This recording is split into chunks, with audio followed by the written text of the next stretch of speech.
Today there is dangerous news from the Pokrovsk direction. Here the Russians hurried to announce an alleged encirclement of Ukrainian forces in Myrnohrad, but this proclamation of victory came a little too soon.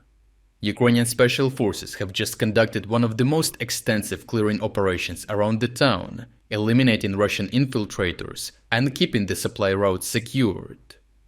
The Russian Ministry of Defense triumphantly announced that its forces had successfully encircled the Ukrainian defenders in Myrnohrad.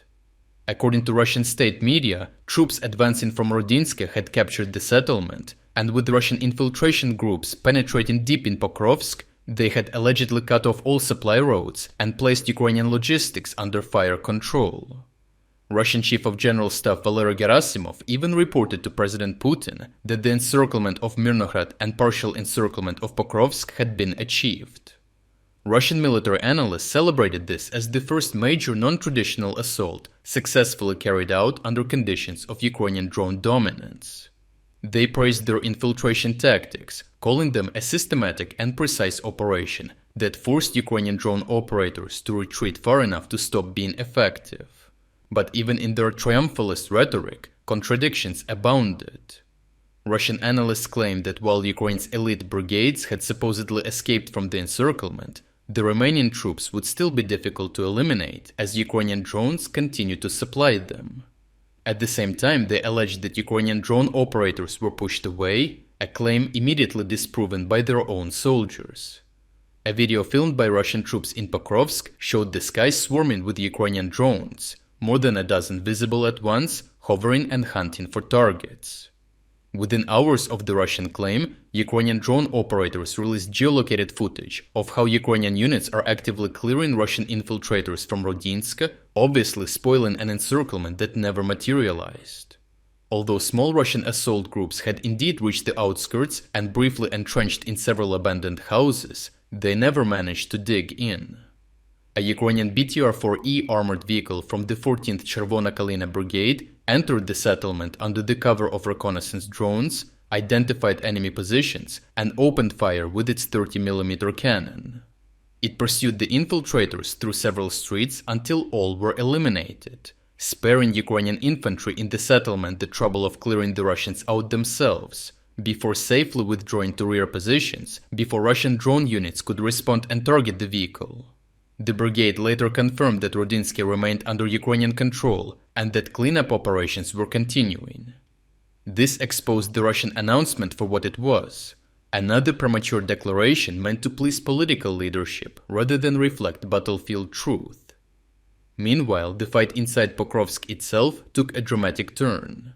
Addressing the increased activity of Russian infiltration groups into parts of the southern and central districts, the Ukrainian command deployed its most capable hunters, the special operations units of the main Directorate of Intelligence.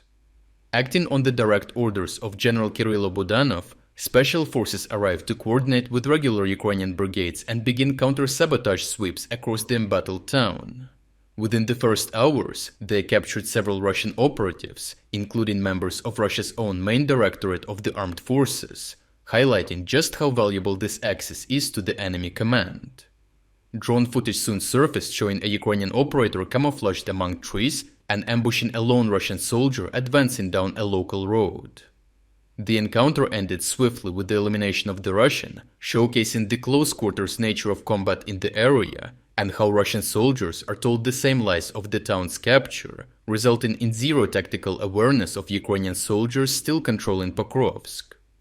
Ukrainian intelligence units continue to work alongside airborne and mechanized troops, clearing basements, warehouses, and the outskirts, eradicating small Russian groups before they can regroup. Overall, despite the continuing heavy fighting, the Russian narrative of an encirclement has already collapsed. The Ukrainian General Staff confirms that while the situation remains difficult, decisive actions have been taken to prevent any isolation of Ukrainian forces.